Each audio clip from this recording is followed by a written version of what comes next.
Bismillahir Rahmanir Rahim. These are the months in Islam. Muharram, Safar, Rabi'ul Awwal, Rabi'ul Thani. These are the months in Islam. Jumad al-Ula, Jumad al-Ukhra, Rajab and Shaban. Ramadan, Ramadan, Ramadan and Shawwal. Dhul Qa'dah and Dhul Hijjah. These are the months in Islam. Welcome to our presentation on the Islamic calendar as well as the significance of Muharram and Aashura. So there's two types of calendars which we will generally use in our daily life. The most popular is the solar calendar, and this is something we use for all our details that we need to use in life, whether it is our birth certificate, whether it is our diaries, whether it is our documents. We use the solar calendar, which has 365 days in a year. These days are split up into 12 months, starting with January, finishing with December. So it's based on the sun. And then you have the lunar calendar, which is the one based on the moon. This is the one that the Muslims use.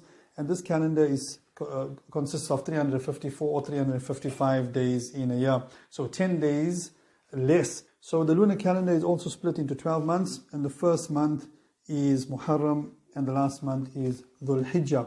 There are 4 months in the year which are sacred, and that means they have some special significance. They are mentioned in the Quran also, and these are Muharram, which is on its own, and then you got Rajab, Dhul Qa'dah, and Dhul Hijjah. If you look at the calendar as a cycle, then you would find that you've got Rajab, Dhul Qa'dah, Dhul Hijjah, and then Muharram in the next calendar year. So they're all basically in a line. We have a new year that starts with Muharram. And what is the Islamic year now? The Islamic year is 1442. That's 1442 years from some significant event. And that takes us to how the Islamic calendar was set. So when Hazrat Umar radiallahu anh became the Khalifa, he called all the other Muslims together and they discussed when they should start the Muslim calendar from. So this was a time after Nabi sallallahu alayhi wasallam, and they came with different suggestions. Some said start from the Prophet Muhammad sallallahu alayhi wasallam's birth date. Some said start with the first revelation of the Quran. Some said start with the Prophet sallallahu alayhi wasallam journey of Mi'raj. Some said the day of Taif was a significant day. Let's start from there.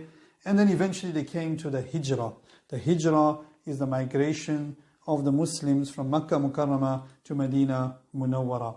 So Umar radiallahu anhu, he said that let's use the Hijrah, because the Hijrah separated truth from falsehood. And he said this is the sign of the era, the sign of the period of Islam. So this Hijrah was from Makkah Mukarramah to Medina Munawwara, 350 miles. That's about 600 odd kilometers that they went on the Hijrah. So Nabi sallallahu alayhi wasallam, he allowed all the Muslims who were suffering and being persecuted in Makkah Mukarramah to leave for Medina Munawwara and the Hijrah, to emigrate to Medina Munawwara. He himself stayed waiting for the command of Allah subhanahu wa ta'ala.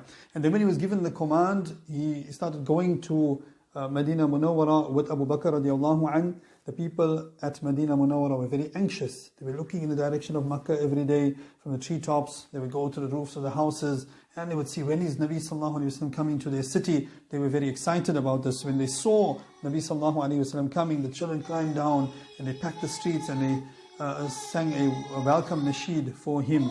And this nasheed is called Tala al-Badru alayna. So that was the nasheed they sang to welcome Nabi sallallahu alayhi wasallam.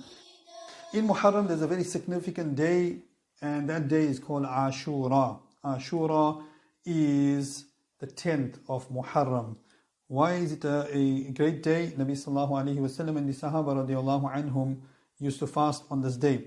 There are 2 things to do on the 10th of Muharram. Number 1 is to fast. If you fast on the 10th of Muharram, 1 year's worth of sins are forgiven. And to make it according to the way that Nabi sallallahu alayhi wasallam taught us, you should try and add a day before or a day after, so that it is different from the fast that the Jews used to keep. And Nabi sallallahu alayhi wasallam and the Muslims would fast the 10th of Muharram as a farad fast before Ramadan became compulsory in the second year after Hijrah. And thereafter Muharram, the 10th of Muharram, became an optional fast. The second thing that is good to do on this day, to spend on one's family. You spend extra for your children, you spend extra for those who are in your family. The result of this will be, the benefit of this will be, your money will be increased for the next year.